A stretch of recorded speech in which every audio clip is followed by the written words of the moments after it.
Hey, Jay. What's happening? What's happening? I kept you back there for a while. That's why. Well, just going to be starting everything I do with that message. So first order of business is to thank every single one of you out there using the hashtag with the grace that is intended behind it to help rebuild and support the community with safe spaces for people and letting people know they're not alone in what they're dealing with all this craziness that's going on. So I applaud you all and I thank you all, for doing it the right way and helping to reunite our community, all our communities, because we're all from different communities here. Even here, we're all from different areas right now. And I like that about my channel. My channel is like that. I like going to other channels that are like that. I want to see more, build your safe places. So that's the channel business. And also hello to everybody that's out there in the chat. I'm not typing today unless I'm looking for something on Google, because I can't get that mic to stop picking it up. So I'm going to be kind to everybody wearing headphones and hopefully keep my DM nasty messages down to a minimum tonight. So how you been, Jay? I've been good. Good. Yeah. Is it cold there? Because it's cold here. 25 degrees. Well, 25 is not that bad considering. Like, it's been colder. We're supposed to be like 35, 36 tomorrow, something like that. Mm-hmm. I just thought I'd start something new by opening up murder with the weather. Something bizarre like that. Because, because like, why not, right? But I have something a little different for you guys today. I actually have a legal case and a murder case. Well, statistically, murders happen more often when it's warmer. Usually when it's hot too. Yeah. Yeah. Why do you think did they? Well, if they go, Kirsten, you're right. I am actually currently sitting on my hands. They know they're bare. They know they're bare. They know exactly. Okay. What you say they have that statistically, but did they tell us why? Like, did they analyze it? Did they do a Yeah, study? I don't remember right offhand exactly what they said, but it comes down to the way the heat affects people differently, and Mm-hmm. makes people cranky, which brings up your emotional states and yeah, things like that. Mm-hmm. I guess it is because when you're hot, you can't take enough off when you're hot, right? Yeah, If you get like overheated. But if you're cold, like you can keep adding things on top to try to get warm. yeah. There's things you can do. So I guess I could get that. But so that that's where hot tempers and passion crimes and all of that. And, we could do a play on words. I could see where that's true statement in a couple of different ways. But so. I think I'd like to open this up with the legal part, if that's okay with you guys. Just get it out of the way. It's a little while I'm fresh. If that's all right with you, Jay, I'm going to talk a little bit about. There's a legal case I'm following against Daniel Masterson. Yes, that Daniel Masterson I love from Rooster. okay, from that show. Okay, from that '70s show. Our And the lovable ranch. little. Yeah. Okay, and the ranch. I Well, loved him on the ranch. Sorry. All right, Jay, My bad. don't play with me. I My bad. got no love for him now. Just stop. I'm aware. This is not the good guy. All right, Daniel Masterson is up on charges in California for we'll say sexual assault. Okay, several people, not just one. And Daniel Masterson, you may know or may not, is a Scientologist.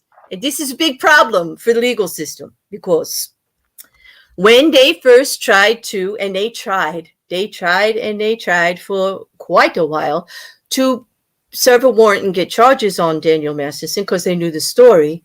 However, the victims in this case, or the claimants in this case, okay, and now it's a civil case because they couldn't get a criminal case yet. It's a civil case. They are all Scientologists also, or rather, let me correct myself. They were Scientologists at the time of the event, the alleged event. So Scientology has what they call a provision in being a member where you sign an arbitration clause or a contract, which means anything that happens it's kind of like like Fight Club. What happens in Scientology stays in Scientology. Okay. First rule of Scientology is don't talk about Scientology. Okay. So, but without all the fighting and all of this, they do it all legally. And let me tell you, they do it legally right. They got all their money is illegal because just this case with 3 people civil, oh my God, thousands, not 8,000, not 500, not 1,000. We're not even to anywhere near trial yet. We're talking thousands of papers shuffling back and forth, and motions, plural. Like for everything that happens, there's like 10 people filing on stuff. I can't keep up. And I love this stuff. And it's just like, it's like garbage filing back and forth. Every little thing they can think of. Really, really long ones too. Like really, they know how to work the system and bring it to a screeching halt. Like, they're taking the wheels off the truck is what they're doing. Like it's not even just like, slow it down with some tacks in the road, give them a flat so it takes a little, like they actually went and took all the wheels off the truck. That's what they've been doing for quite some time now. And, finally, we were able to get charges against Daniel Masterson. There's some criminal investigation and there's a civil cases too. Okay. Now before you go, I got a question. I thought the reason why the criminal case couldn't go through is because there was no evidence. Because they're not allowed to, because the evidence is because of how long ago it was. The evidence is their statements, and Scientology is stifling the witnesses with the arbitration clause. Here's where it gets dicey. The arbitration paperwork that they signed, the Scientology is actually suing the victims to keep their mouth shut. Let's be clear. They're using this arbitration clause that says when anything that happens within us, we're going to handle ourselves. So in other words, when they said that Danny did what he did to them, okay, they had to go to a Scientology member and report it to them. They're not allowed here's where it gets dicey. They're not allowed under this clause to take it outside Scientology. They're not allowed to call the police, even though they felt it was a criminal offense. Let that sink in. Do I need to repeat that? Like that? No. Yeah. But I thought the LAPD did look into it and didn't find any. They did because of how long it was, and because all right. Here's the problem. They were in a relationship when it happened. All of them were in a relationship when it happened, and what happened was such a personal nature that they can't be. I know what you're saying about evidence. They couldn't go forward. They didn't say there wasn't any evidence, Jay. They said they didn't have sufficient evidence. Yeah. They didn't have sufficient documentation at the time to go forward with the case. But that may change now that the women are not being sued because they were being sued to keep their mouth shut. Remember, if they can't give a statement about what happened to them, what does anybody have, right? Yeah. Okay. So they were being sued to keep their mouth shut. They're being told that they can't do anything because the process in Scientology was to go to this other higher member, report it to them, and they intervene. And when you go and report it to them, they say, what do you do? What did you do? Because Danny is a Scientology. No one in Scientology is guilty of anything. Like always, it's if anything's done to you, it is your fault. What did you do? We have to go do some of this testing stuff that they do to you to figure out what you did wrong for this to happen. That's also part of the case because that actually was messing with their minds. That was actually, making them, it's actually victim blaming in a way. Okay. But Danny never even gets questioned. Danny never has to answer to the authorities. Danny never even gets a report on him. And all this time goes by while they figure this out. The three people involved end up leaving Scientology and decide to go forward with civil or criminal cases. They do try criminally first, of course. The first thing you're going to do is go to the police, right, Jay? And try to file a claim. So they did have all the information. But when that didn't pan out, they decided to take it civilly before everything shut down as far as statute of limitations, this and that. But Scientology has been involved the whole time. Every time they go to do something, they are suing them. They're tying them up. They're legally doing whatever they can to keep Danny out of court. Totally. To just make it in Scientology and totally not out here in either the criminal or the civil legal system. They're trying to keep it out the best that they can. But the good news is that in California, recently, the appeals court, overturned the judgment that the women could not speak because of the arbitration clause. They found the arbitration clause to be illegal when used, as you would think, if there's a criminal act, how can you have an arbitration clause like that? You know what I mean? Would that not be in violation somehow? I mean, think about it, Jay. If you're allowed as a small club to say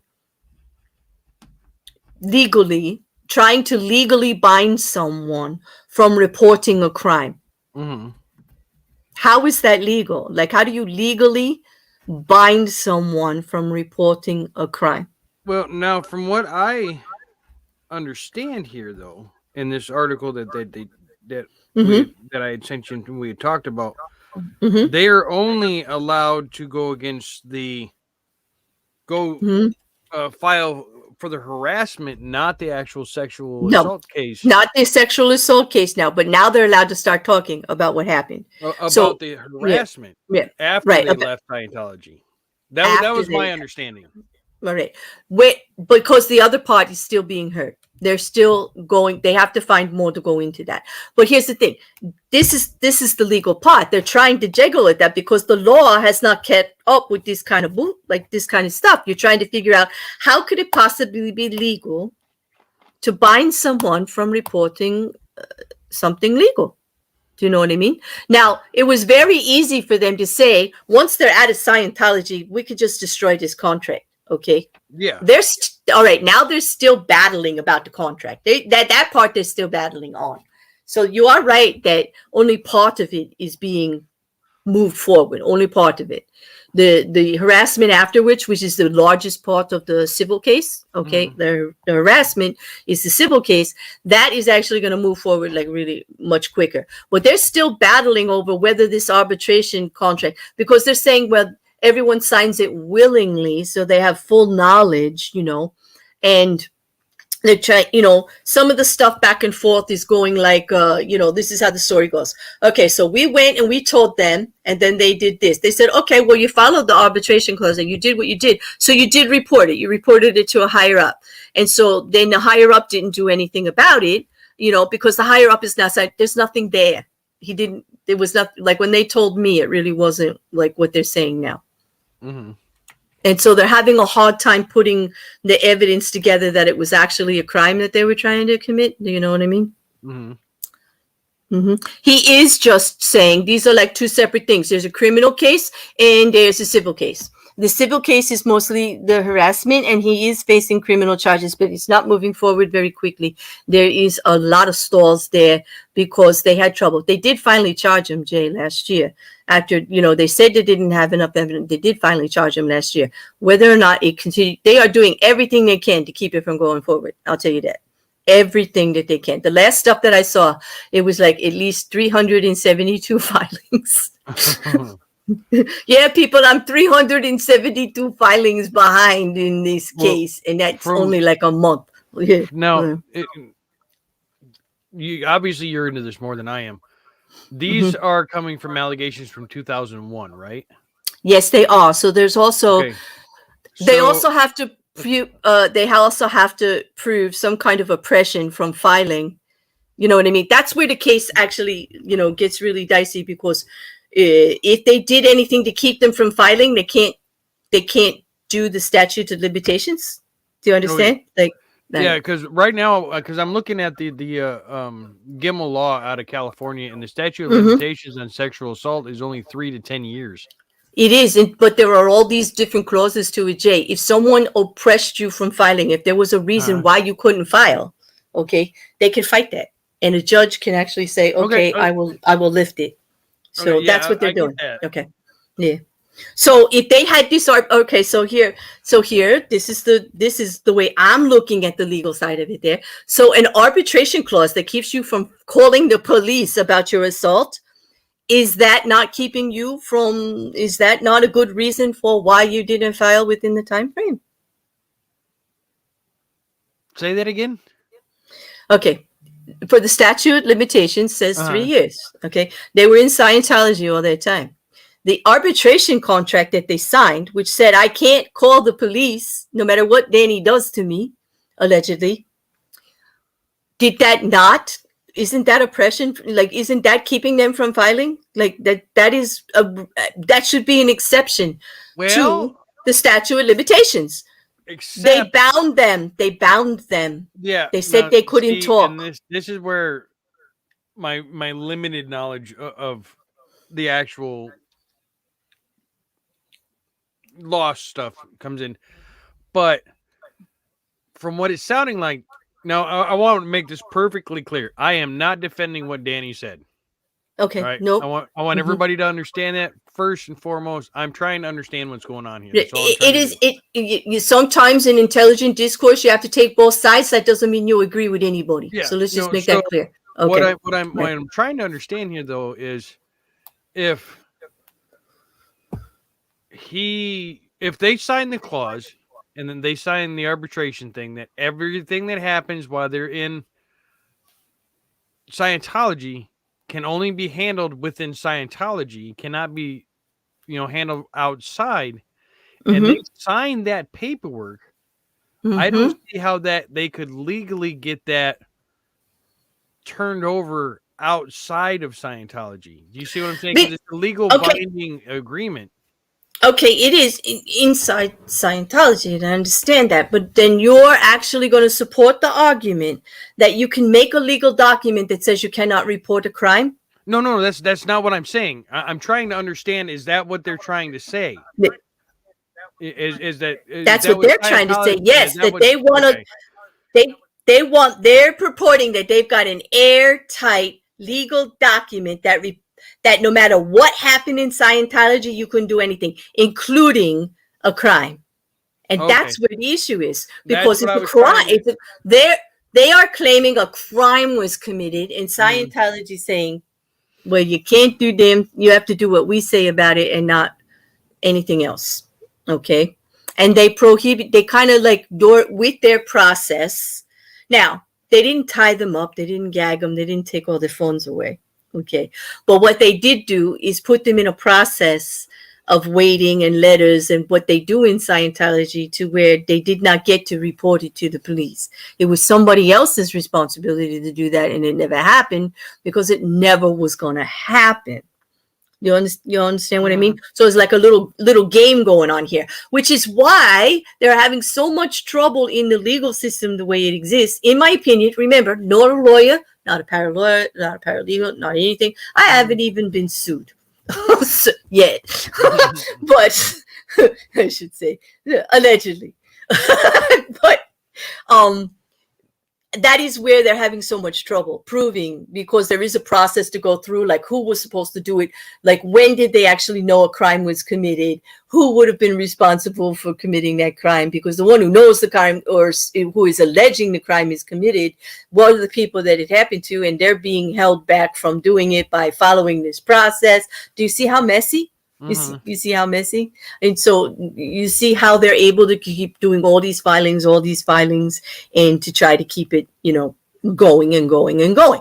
But the reason I wanted to talk about it today is because the first time in months since he got charged, there was that little glimmer of hope, because somebody finally went against Scientology and denied their motion, because, most of them don't get denied because they find they're having trouble. They're very good lawyers, they're very well paid, they know the system, they know how to work it, and they're going to fight for their rights to keep this unit together, functioning the way it is. But because this one went through, it puts a big crack in there, Jay. It's kind of like when those cracks start in a cult, and then it starts to grow and grow and grow. Well, this crack is in the legal system against Scientology. Okay. There are many lawyers that are geared up trying to break this monopoly, trying to break this monopolization of the legal system that Scientology currently has on them. So everybody's a little bit excited. I got excited when I read it. When I read California Appeals Court rules against Scientology on the arbitration clause, and I'm like, hallelujah. But it wasn't for the criminal case. I would have been much more excited if it was the criminal case, because then I could see justice coming a little bit, like maybe we could move forward to justice. Because the part about this case that's so frustrating is we can't even get Mr. Masterson to any position where he even has to give testimony, anything about like anything's going on. You know what I mean? Like it's been very, very frustrating, but there's going to be a video like Manson on Dee Masterson. We're just going to see, since I mentioned the name Scientology, which quite a few people on YouTube have told me not to do. We mentioned Scientology all the time on Hereticals and never had any issues. and nobody took your channel, because like there's people in my DMs and in my ear telling me if you mention them, you won't have a channel. So if I have a channel next week, you'll probably get a video on the whole case on Danny Masterson soon. Because what I like to do is like put the whole, like both sides up there. It takes me a while. They are hard to do because of the types of cases that they are. As you can understand, but I will get you the information out. They're hard to do in a live to talk about that kind of stuff the way I'm going to need to legally talk about it to show the picture in both sides. So a video is better because you can click it off. You can do whatever, or you can go back to it to certain parts or fast forward instead of trying to stay connected and alive. I just find, that's my process. So I hope you'll all put up with it a little bit. If you want to know what type it'll be, go look at the Mansing one. It's going to be like that. It'll have all the legal stuff in it. It will have the victims will be there, and so will Danny. So going on that. So that was my update on Masterson. That's the first one I got to do since following this case, and I'm glad it was a small win. Okay, a small win. I found what I was looking for. I found what I was looking for, and I want to know if you've got any updates on this. So apparently, where'd he go? It was okay. It says law enforcement investigated claims more than 15 years ago and determined them to be without merit. Say that again? What have they? Okay. It was said that law enforcement investigated the claims more than 15 years ago and determined them to be without merit. So what has changed from 15 years ago to now? That now they're saying there's sufficient enough evidence to go to trial. Okay, because they did file against him a year ago. Yes, so that's well within, right? What date is this article that you're looking at? Oh, this was January 20th this year. It is from Us Weekly, so okay. It just happened to be what popped up. And they are saying the case is still going forward, right? I didn't miss the trial will be in August of 20. August of this year. Yeah, because the last I looked, which was the case was still going forward. What changed was when they went, from my understanding, and I'll get you all the facts. And if anything I say tonight, let me just precipitate this with anything I say tonight. If I misspeak it or don't remember, because remember, I've been following this for quite a long time. It is huge. Okay. I may get some small things, but I'm going to give you a nutshell on how that could have happened. And it's not going to be precise in the details, but basically when they went to interview everybody involved, it was Scientology. Let me explain what that means. Nobody talked to the police. They are not allowed to talk to the police. They every single person in there has an arbitration clause. Everything goes through Scientology, not to a single person on the outside, and especially not to an authority on the outside. Okay, so when they came to interview, what kind of information you think they got, Jay? I was walking my dog. I was having dinner on the other side of town. Did I hear any screams? No, that was an owl. Oh, yeah. Oh, there was some seagulls hanging around about that time. Oh, wait, we were all over here exercising on the beach doing yoga. Like, come on. Like, do you think that any single person in Scientology was comfortable enough to actually tell anybody anything they heard or saw? They actually are not with the arbitration. They have to run everything by another person in Scientology before they give the statements. So the only person that, in my humble opinion, as a bear here with a big attitude about this case, let's be clear. I'm going to try to be as unbiased as I can right now. But not only is it a nasty case because of what it involves, and I'm totally against, I don't kink shame. I don't do anything. But I got a big issue about power consent and the levels of consent and things like that. People should just have common sense about certain things. But I'm not going to kink shame him for anything that he got accused of or whatever like that, especially if you've got a willing partner. But I don't do that. Okay, that's not my thing. It's none of my damn business. Okay, my damn business involves in consent because that's personal to me. I have a daughter, I see women all over the planet, men all over the planet. There should not be violated about consent in any damn way whatsoever. And that there is a legal issue about authoritative power dynamics in consent. And I know that's a bunch of big words, right? But what it means is when things are imbalanced, let's say like your boss in the the cleaning lady or the nanny, okay? Is there really true consent? That's a legal issue. That's a legal issue that I'm pretty hot on most of the time. And in this case, because of how high up Danny was and what was going on and Scientology, and guess I think that might play in a little bit. So it kind of gets me there. That's why I'm following it. Yeah. The other part is that, Scientology interfering, keeping the processes like it's just doing whatever they can, like you're not even allowed to look. The only person that got to speak about this case so far is Scientology. They are the only one we've heard from. Mm-hmm. That's who they heard from 15 years ago, Scientology. And that wasn't the victim, nor was it the alleged perpetrator. Okay? Mm-hmm. So that's why I'm following the case, because they interfered to the max, in my humble opinion. They just interfered, as they do, to the max. And when it comes to something serious like this, I'm like, they should be more about human rights. Like, aren't they the feel-good Scientology? Like, you're going to be a better person. You're going to raise up. You're going to get so good. You're going to get in a UFO and fly off the planet somewhere. I don't know. But it's all about being better, right, Jay? It's all about building up. And I want to ask a question. Now, what if this goes to trial and it is found that he is found innocent, that he did not do these things? Then what do you think? What do you think happens then? Obviously, unfortunately, and there's one thing I do not like about the Me Too movement. I stand behind it 100%, but is that it can get hijacked, right? And exactly. So, and I'm not saying that's what's going on here, but what if it proves out that he is innocent? He did not do these things. But he is now blackballed for life because he was accused of this. He's not blackballed, though. Actually, I don't think he is right now. He's pretty well off, and Scientology's backing him 100% and taking care of him. He still has his people.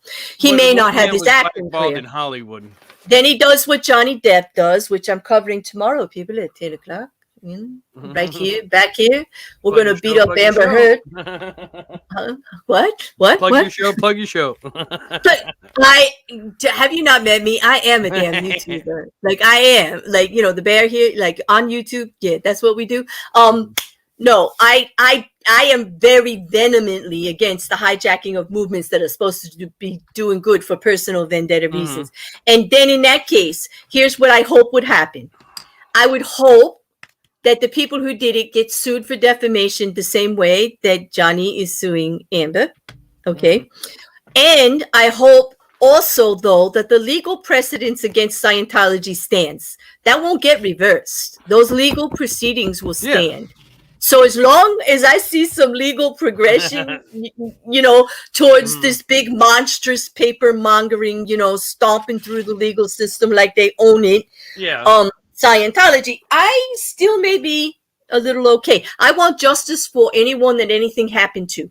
I'll put it that way. I don't know if the victims, the claimed victims are telling the truth. And I don't know if Danny did it. I don't know if Danny's innocent or guilty. I don't know if the victims are putting forth true statements or if they're combining to take him down because he was the worst boyfriend. Or I don't know. Yeah.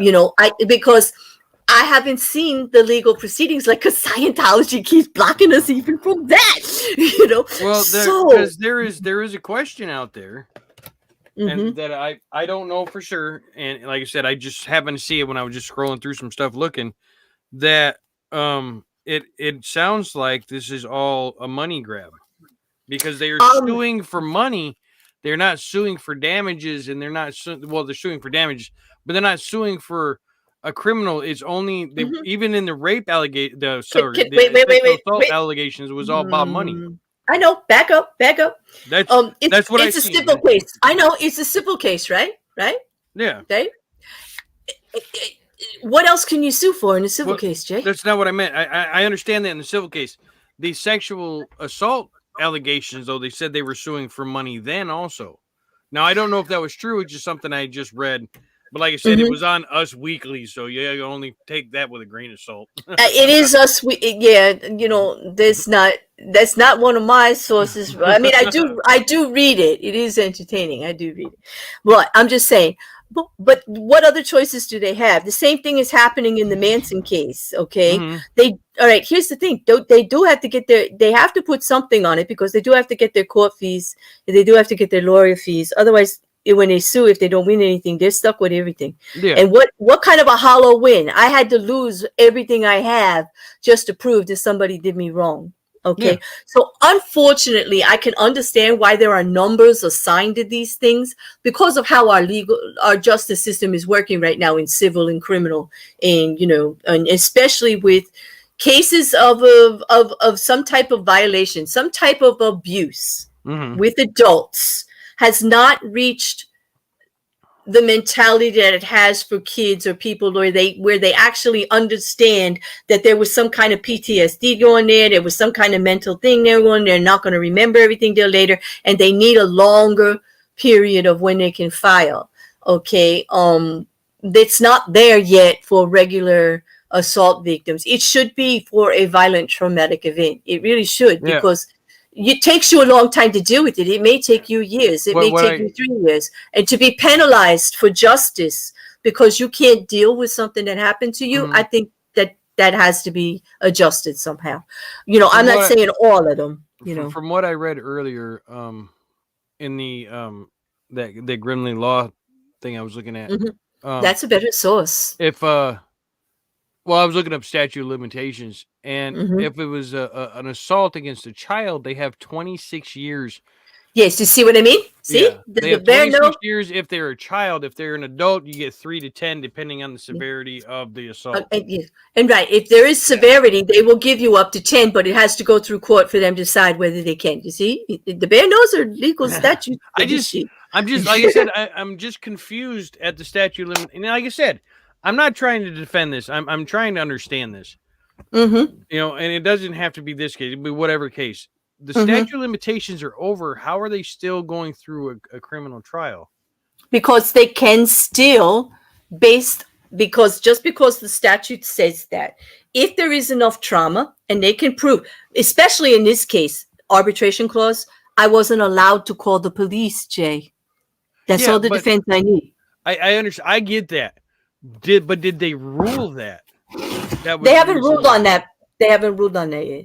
Okay. They're that on the criminal end. I don't know if. I should rephrase that. They may have ruled, and I didn't find it in the 372 documents. I'm still behind in there.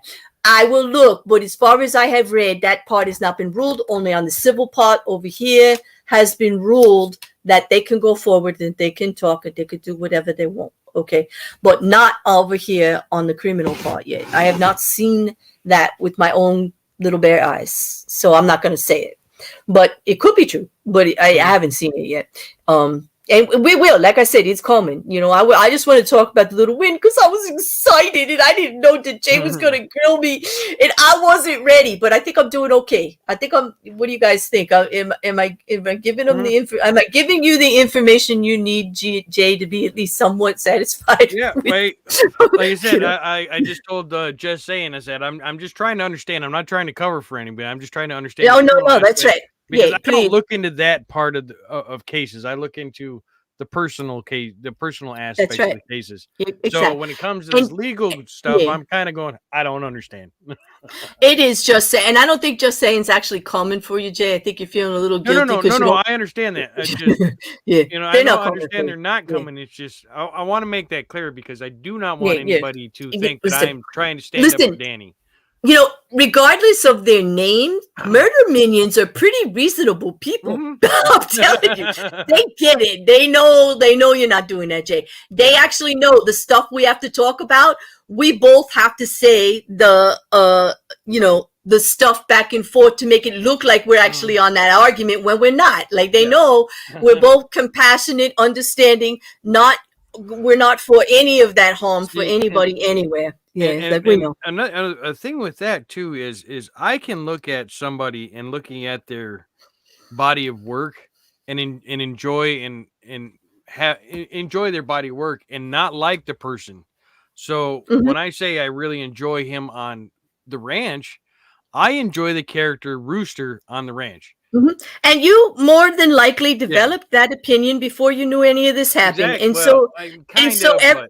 Well, some things just come in degrees anyway. Like, and everybody's going to take that to a level. Me personally, I'm not going to judge you too much. Like, unless he goes guilty in jail, confesses to the whole damn thing, and says he was a rotten pedant the whole time, then I might have an issue with you if you don't come to me and say, "Damn, he was awful."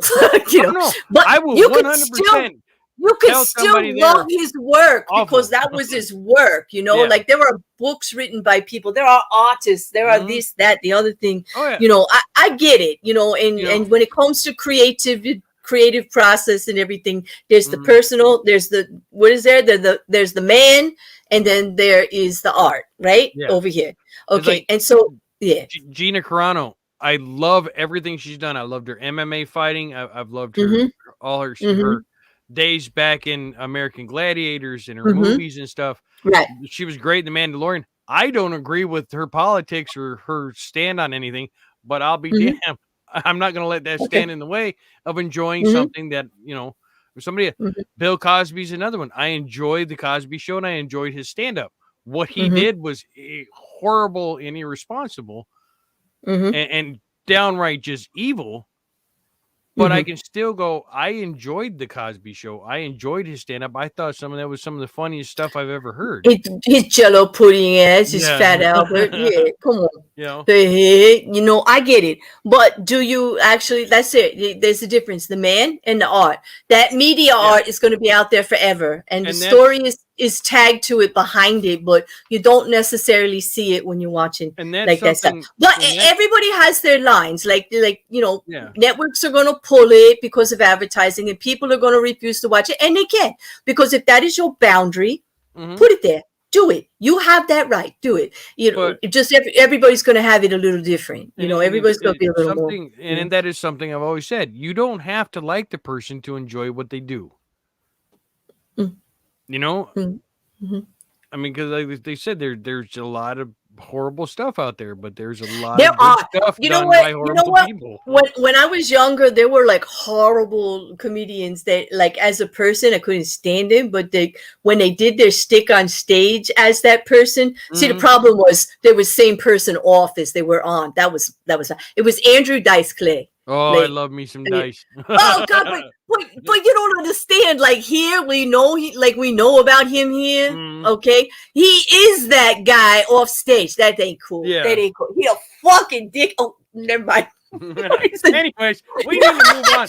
We've been talking about Danny for the last 45 minutes, and it was supposed to be like 10 minutes long. I knew you were going to get me to lose my shit one way or another tonight. I just knew it. Hey, yeah, I just called somebody a dickhead on YouTube. Oh my God. All right, Jay, I'm going to read the first article, and then I'm going to let you do the other two. Okay. Is that cool? Yeah? Which one are you going to do? I'm just going to put out the names and the case. Is that cool? Yeah. All right. So what we have for you next is an actual murder that happened in Australia within around February 1st, I think, or the day before. No, he was arrested February 2nd. Okay, so then it happened the day before. Yeah, about a week ago. Yeah. Yeah. So I'm not going to remind you that that's what I just said, but I guess I just reminded you that that's what I just said.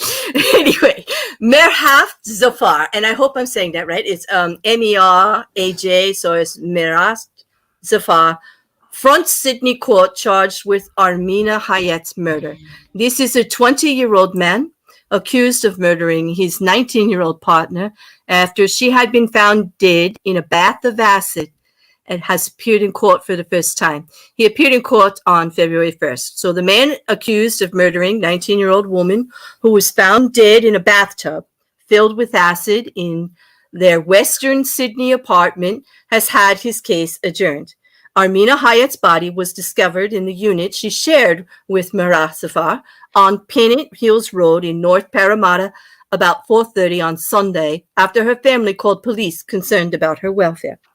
Mr. Zafar presented to Bankstown Police Station. He turned himself in at about 12:20 on Monday after police had issued a public appeal for information and release of an image of him that they had of him in a van driving away, because apparently neighbors heard a scuffle, like people were worried. Police came, and they knew they lived together. So he became an immediate suspect. His lawyer, Mohammed Zahir, appeared in court on behalf of his client and granted the adjournment until April 5th to allow time for a brief evidence to be prepared so that they know what evidence is against them. Mr. Sakir told the court that he may apply for bail for his client in due course, but currently he's still in, as far as I know. Miss Hyatt had only recently moved to Australia and married Mr. Zafar a few weeks ago, according to an exclusive report by the Daily Telegraph. The pair, who had reportedly only known each other for a few weeks before their wedding day, posed together for a mirror selfie in a photo that is out there in the papers, but I'm not going to show, as courtesy to her family. In Australia, it is very uncommon that the names of the accused is out there. So it's very rare that we even have this. I don't know why they're releasing it, but it seems to be okay that we say it. But I don't want to release the pictures for the family because it would not be something they're used to in Australia. You know what I mean? Like, I don't want it out there. I just want to be courteous. Sorry, guys. I will link the articles so that you can go see for yourself. It is public knowledge. I'm just not putting it in a YouTube video. Okay. Journalists outside of the court said that the client seemed distraught and had no comment to make on the allegations at this stage. Okay. He's distraught about being in custody. It's just a matter of whether he wishes to fight the charges or not. But he will have. But the lawyer says, I'm going to find out and get those instructions, you know. But basically, the article itself is full of pictures of things they're taking out of the house. There's a cat. There's all these stuff. But, of course, you know why I was fascinated? Because of our friend, the acid bath killer. This 20-year-old guy, you know, for however he killed her, he was going to get rid of the body in an acid bath. Okay.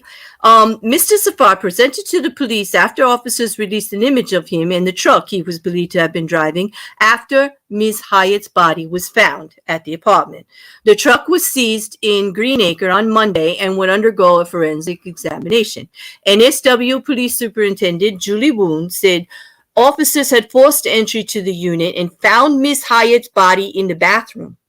I can confirm there were chemicals found inside the bathroom of that unit, she said. Superintendent Boone said the investigation was still in its early stages and that they were canvassing neighbors and nearby witnesses and combining all of the property of evidence. Forensic officers at the Pennant Hills Road apartment on Monday swabbed the paws of a young cat, and that was taken out of the apartment and cleaned. I don't know why, but maybe he had walked in the bathroom and the chemicals, I don't know. But there is pictures of the police with the cat in a carrier, like coming out. It was like all official. Okay. The police rifled through bins and took photos as they pieced together what happened to Miss Hyatt. They're just trying to figure out how and why, you know, because he is there and he kind of turned himself in. Police could not confirm Ms. Hyatt's cause of death on that Monday, but we're going to see if the other articles do it, because a post-mortem examination was going to be conducted on Tuesday, but I haven't seen anything on the report. I couldn't find anything on it either. Nope. We have to go, you know, we got this lead came from Peter Harrington. You'll see him in the chat. He's in our Discord. He's one of our moderators. And while it was unfolding on TV, he was sending me like the links that this was going on. And then we contacted our mate, Chris, who has a little more political and, you know, political and historical Australian connections. He thought he might be able to get me information, and he did. He got some other hot articles that actually had the names and things. And Jay, do you want us to add some more to the story that Chris sent us that got released? There's actually something in here in this other article I found. This is from the New Zealand Herald. So let me find exactly where it starts. Okay, so where'd it go? Do you need me to link you? So, you got it? No, I found it. I was trying to find where this section I wanted to read began. So the young couple, Hyatt. Okay, so Hyatt was a medical student. Zafar was an apprentice bodybuilder. Each had only known each other for a short time before they got married, which was not supported by either set of parents. Nope, neither parent supported. Still, the young couple pushed ahead with their plans, getting married and moving together to Sydney of October of last year. And at that point is when Hyatt's family and friends begin to lose contact with her. This is interesting. So follow along here. So she was in her second year of med school and dreams about becoming a surgeon. However, her family revealed things quickly began to change, and once ambitious and vibrant young girl became more reserved and shied away from her family. Her parents told Channel 7 News in New Zealand that they lost contact almost immediately after she moved in with Zafar. So she is described as a 19-year-old as a kind and supportive girl, but had lost a lot of contact with her. On Facebook, she wrote, "It appeared Hyatt got rid of her Instagram account." Even those that saw Hyatt after she moved to North Parramatta, that she had become incredibly reserved. Locals said that her described Hyatt as being an ideal neighbor, but rarely spoke to her. Now she loved makeup and liked taking photos and videos, but those all just seemed to kind of disappear. Nothing. She just basically was cut off from everything. So we're looking at that now. Take this as you will, and I'm going to put this out there because this is actually in the article. Because this may actually lead to a reasoning why this happened, that Meraj Zafar was from Pakistan. Now, I didn't find anything about his religious affiliations, but this, to me, a lot of this sounds like a Muslim man trying to bring in his Muslim wife type of thing. I don't know for sure. I'm only speculating, but this is kind of what it sounds like. But it's also indicative of a very controlling and abusive type person, and you see that a lot even outside of religion. You see it a lot in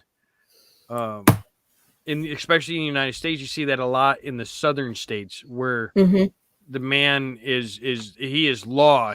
Everything is his way and no way. The woman is to be seen and not heard, and only seen when he says she can be heard. So and do you think that wasn't really, well, since they only knew each other a few days before they decided she's going to come here and get married, I guess maybe she didn't have a good understanding of the differences, right? Is that what you mean? Yeah, and I'm thinking so young. She's obviously going to be a medical student. I mean, that's all he needed to hear. If your premise is like, and I understand why you're saying that, because it is true. Like, I've seen other cases like this, and it's like, if your premise is true, that is how ingrained his culture is, and that's what it's like. As soon as she got there and said, "Oh, by the way, my classes start next week," bingo, bango, boom. Like, yeah. And he's like, no, they not that it should get that far, but like, pull the brakes. Like, what's going on here? Like, what? Because we're talking about an educated young lady who's going to medical school. In that premise, that different dynamic there, that would be very volatile when these things came to a head. But I can't understand, if he knew that ahead of time, why would he bring her? You know what I mean? Unless he thought that once you got married, that the rule was whatever I say, like you said, and that it wouldn't matter what she wanted to do. That she would just have to do whatever you wanted to do. And there's something you got to remember too. Men like this type of behavior from men, you usually don't see that kind of controlling behavior till after the fact. So more than likely, leading up to this, he was probably the perfect gentleman. He probably gave her everything she wanted, doubted over her 100%, supported her and everything, until they put that ring on his finger, and then everything flip-flopped and changed. But mind you, this is all speculation because it's just coming up. We don't know all the details, but this is just from history. This is a lot of what it's sounding like it happened here. To give you an example, he was captured on CCTV buying tubes of hydrochloric acid and allegedly told the police he looked good when shown the pictures of himself buying the hydrochloric acid. Yeah. Okay. Yeah, this is gonna be fun to watch. Yeah. Okay. Yeah. So he allegedly bought a 20-liter tube of hydrochloric acid at Bunnings North Mead on Sunday morning, then returned later and bought another 4 tubes. The statement of police facts state. The police alleged that the 20-year-old spoke to his parents and told them that he and Hyatt had gotten into a very bad fight. And that's about all, other than what Claire had said. You know, he was distraught, you know, because of the allegations and whatnot. Out of all of this, out of everything we've gone over, I haven't even got to the weirdest part. So wait a minute. Said you wait. The weirdest part was the body was found in the bathroom with acid.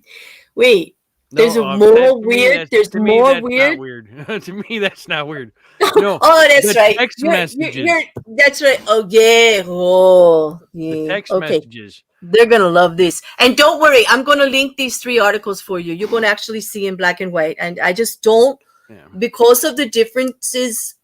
And it may not be an issue. I might just be, overly careful. But because of the differences in our 2 countries, in the way that they do things, I don't want to interfere with visuals in a certain nature. Do you understand? Like, I don't, being all legal-minded, like, I hate the mess in people's legal cases. I want to know about them, but I don't want to interfere in them in any way. So, you know what I mean? So,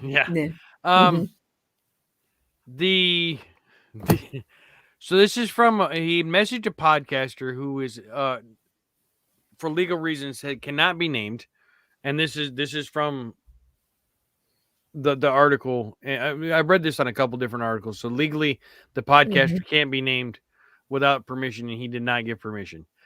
So we actually have clips from these, but it does, like I said, doesn't give the name. So the first one it's an Instagram DM. So it says, "Can I jump on your podcast? I got a lot to talk about, 100%."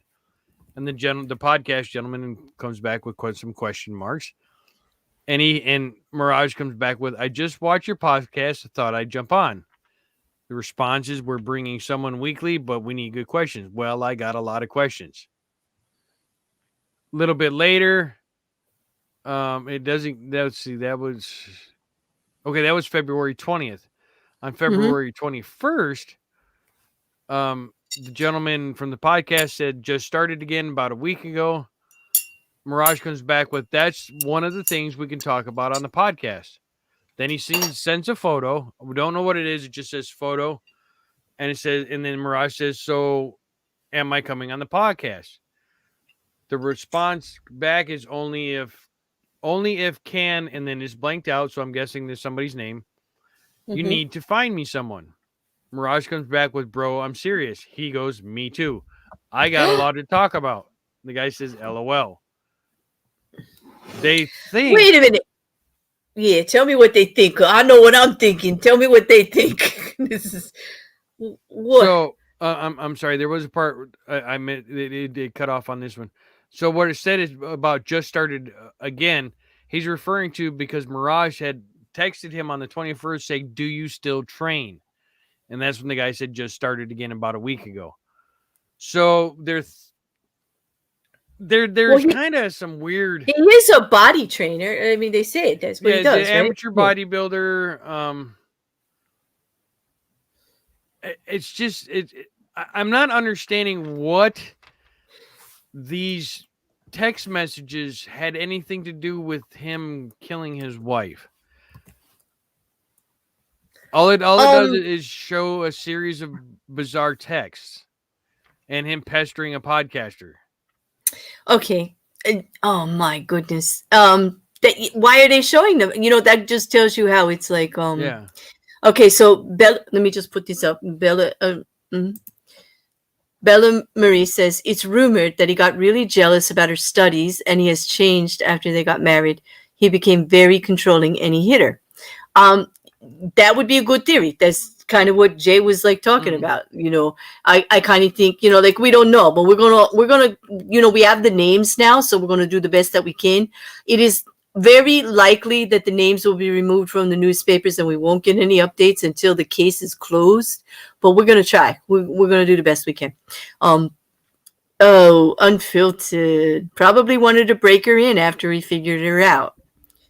Oh, and what did he shoot up? I'm thinking steroids too, because you get like these uncontrollable Roid thoughts, rage. roid rage, Roid and rage. you're very strong. And even if he just like shook her or hit her once, if he was on steroids and in roid rage, he could have caused deadly damage. And now he's got a body he needs to do something with, and of course he's going to go to that, well-known disposal way of acid. Like, do you think he was just gonna like pull the plug when he was done and let it all go down the drain?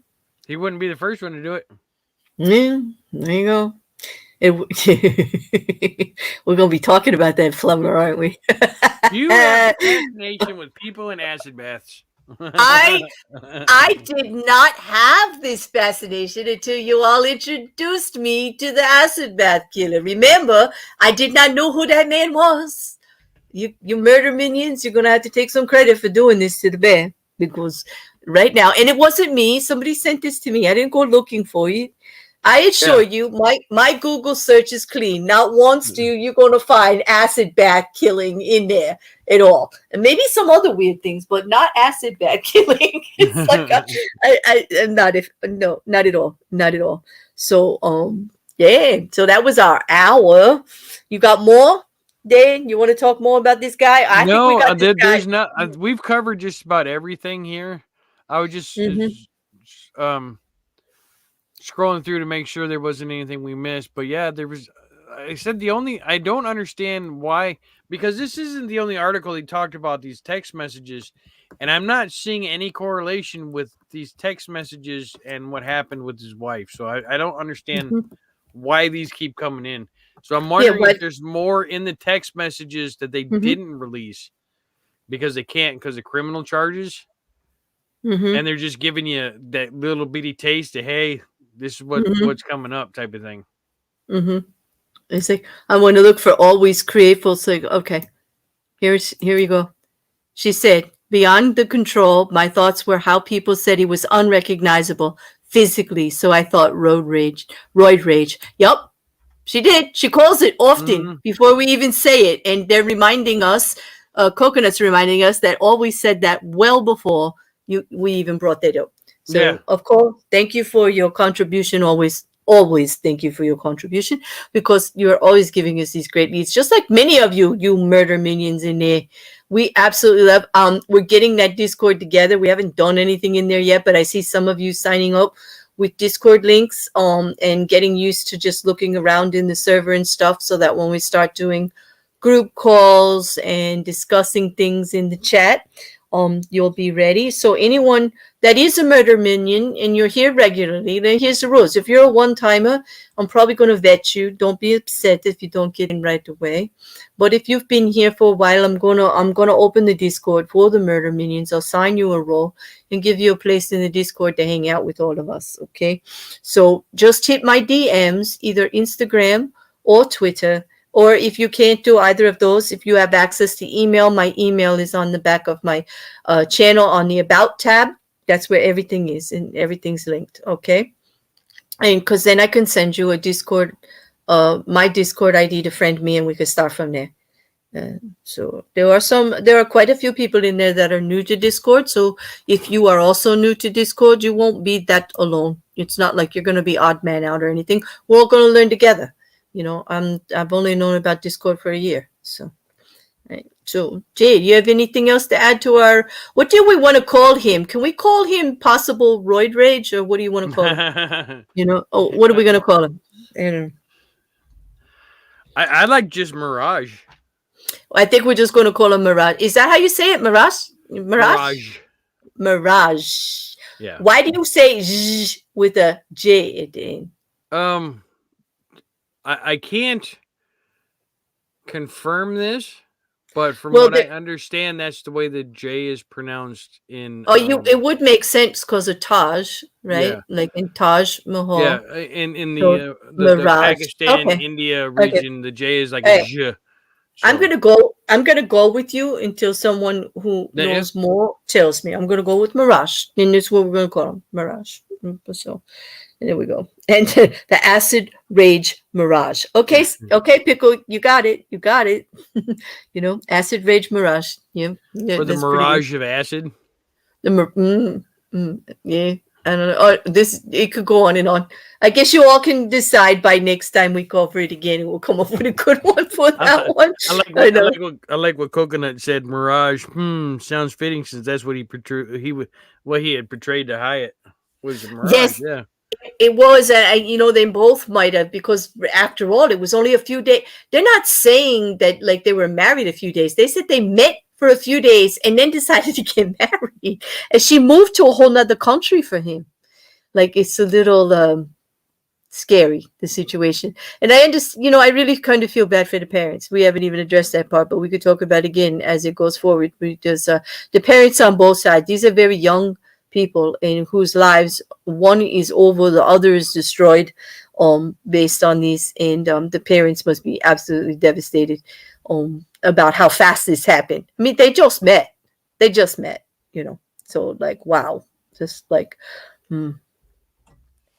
I know, Coconut. It's a little weird to compliment how good you look while you were buying the acid to destroy your wife's body. Like, narcissist, like, that's what makes me think there's something not right there.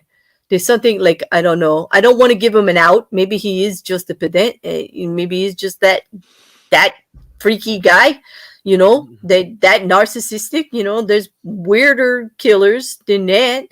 But I don't know. It's just strange, And he did even, and I think, Jay, that answers the question. You just clicked to me. That is why the text messages are out. Because that conversation, if you roll it back, it is he's trying to control it. And he's going, no, I got a lot to say. No, I want up. I got a lot to say. No, You know what I mean? He's being very persistent. Like, how could you not want me? And I'll bet you right now, let's make a penny bet or a nickel bet, or just one of those kind of bets, that picture that we can't see is of him.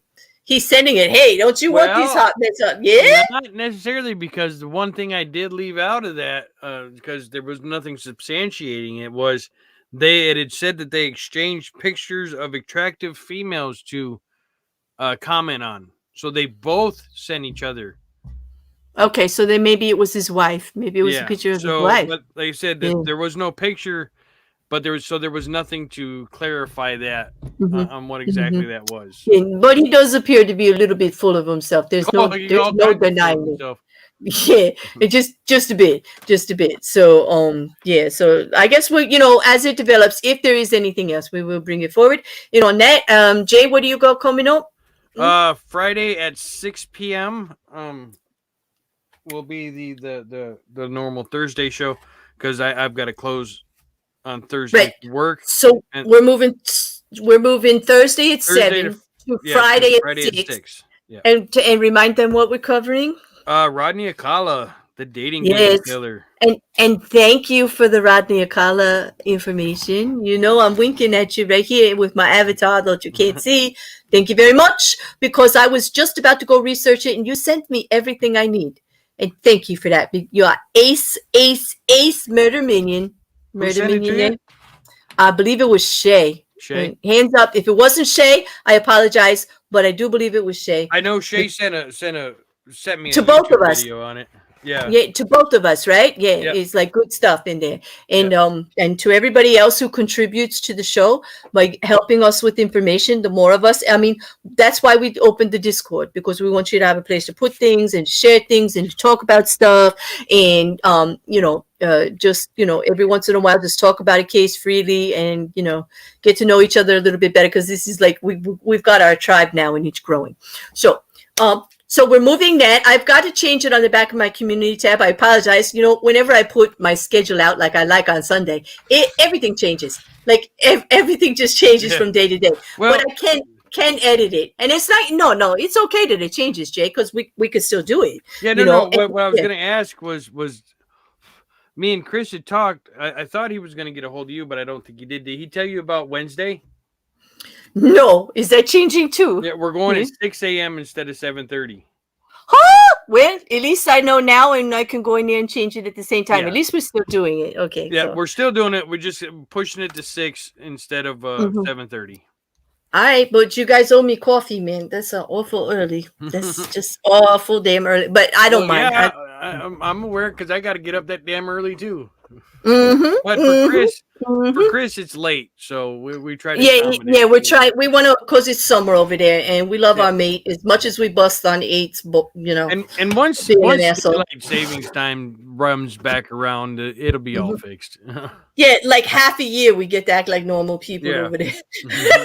You know, but anyway, you know, no, Chris is great. Like, of course we would do that for, and thank you for telling me, because now it's just one change I got to do instead of you calling me tomorrow or whatever, and I got to do it again. Yeah, all right. So if I remember right, that show is about Lord Rael himself. If I remember. Yes, we're going to talk about Gail. We're going to talk about the crazy Frenchman.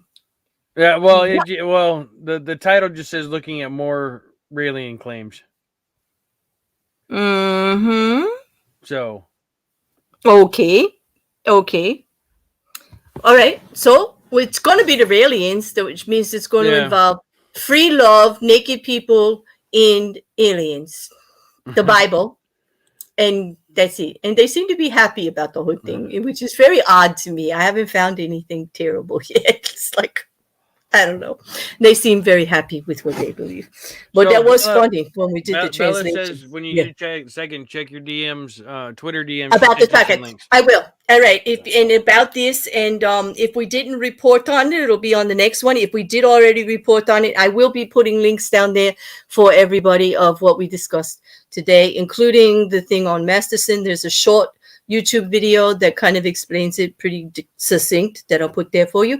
And there's several on this case so that you can see the photographs and things that we were talking about that I didn't want to show, on the screen. So on that, tomorrow, if you do like legal stuff, we are deep diving back into, we're going to do a little mini TLDR and talk about the current changes in the defamation case of Johnny Depp versus Amber Heard. I'll be doing that at 10 o'clock Eastern time tomorrow here on this channel with my friend Mandy and Sarah, Mandy, I have not got her up on screen yet, but we talk about this stuff all the time. And Sarah goes way back to me before I had a channel when I was just a panel girl. Is that what they call them? I was just a panel girl. I just came up and did legal stuff and, with our friends. And I'm looking forward to it because we are all up to our eyeballs in the Johnny Depp defamation case against Amber Heard. So it'll be interesting. Okay. And on that, the case I'm following. So don't look for my opinion on that one because I don't have one. Well, you know what? It was popcorn and wine and no Jay day. Yeah. It was like, I'm sorry, Jay. It was Tuesday. All right. It's Tuesday. It's like, the girls were like, Jay who? I'm like, Jay, Monday. I said, that is one case I know what's going on, but that's about it, and I don't follow it. So Are you sure? Are you sure? Because that's all up in the Me Too hijacking thing. I thought it would be right down your alley, but then again. Well, I don't care about Depp and Heard that much. That it's big, it's popular, it's like everywhere. All right, on that, I'm gonna put the outro on. Thank you all for hanging out as long as you did, and I kept you over and above. And thank you, Jay, for coming on so late. And I kept you past you so late, and you just get on with what you got to get on. And I will see you Wednesday morning. Okay. All right, everybody. Take care of yourself, everyone. Bye, Murdy Minions. Bye, minions.